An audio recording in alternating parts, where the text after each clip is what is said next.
Hi, this is Alisa, and this down here is me, Thomas. We've been teaching the Acroyoga Learning Lab since January 2023. Come on, let's take a look at what's happening inside. Got it. Nice. And drop your feet. Drop your feet. Stick your arms. Stick your arms and then step.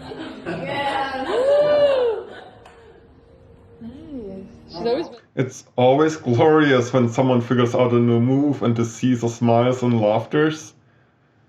Some of you curious about coming might be worried that you get thrown in the deep end. So let's come on over to Sonia and see how we get new flyers and monkeys and bases started. Okay, so this is going to be called bird receiving. It's a warm-up to bird. It's important to have the basics down before we jump right into acro. So I'll be the base in this scenario, and Thomas will be flying. So with this, I will have the base of my foot on Thomas's ASA, anterior superior iliac spine. And I'm going to want to have my feet parallel to his body. Now, my hands will be in line with the top of his toes. He will also have a firm body. He will not be flopping, no curvature to the spine. Try to have a straight back the whole time. Now, he'll put a little bit of weight on my feet, and I'll receive just a little bit at a time. Start with a few inches, get comfortable with the weight. For some people, building trust, to allow another person to hold the weight, to trust someone else, it can be a really big journey. And it's good to take your time here.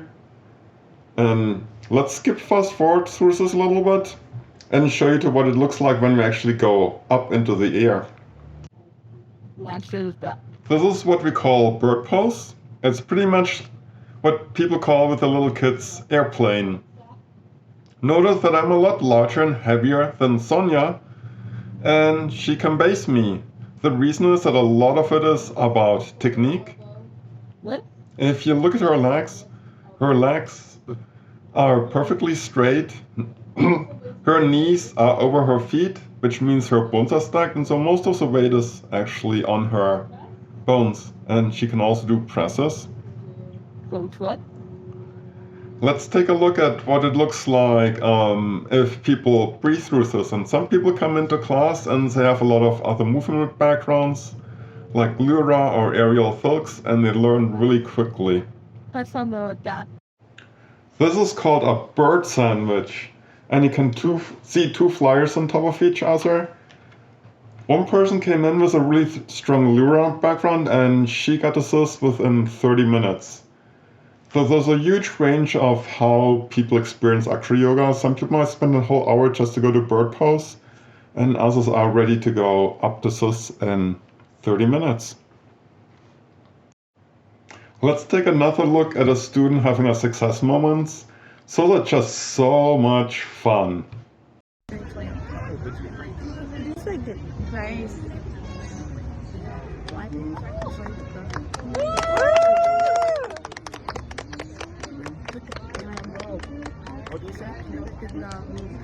Oh shit, she's got it.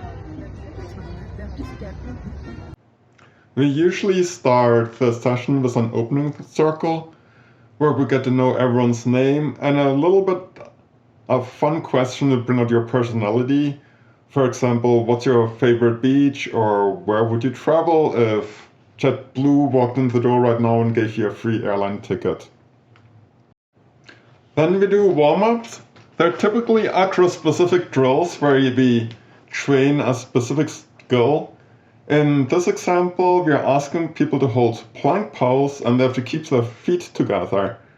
And the partner is going to try to trick them by letting go of one foot or the other foot, quickly, suddenly, or very delayed. And the person holding the plank has to learn how to keep their body tight. And the reason is, as a flyer, the flyer is a person on top of the person on the ground. You want to be able to have good body tension because it makes spacing easier. And so this is an excellent drill, and it's really fun how it kind of challenge each other. Before we start doing the actual acro practice, we have a safety briefing where we go over 3 very fundamental safety rules. When we do the actual acroyoga, we usually have a demonstration where we show what we're gonna do, where we talk about technique details, and we also go about spotting. Spotting is having a third or fourth person who's there to protect the flyer and the base in case something doesn't go according to plan. And then we have a ton of fun doing acroyoga. On major holidays, we often have a special session in a park. This was our trip to Fort Tilton Beach on Labor Day. We practiced on the sand, standing moves, think kind of like dirty dancing. And then at the end of near the end of the session, before it got too cold, we actually went in the water, in the ocean, and we did acro in the ocean with the current washing us around. It was a lot of added fun.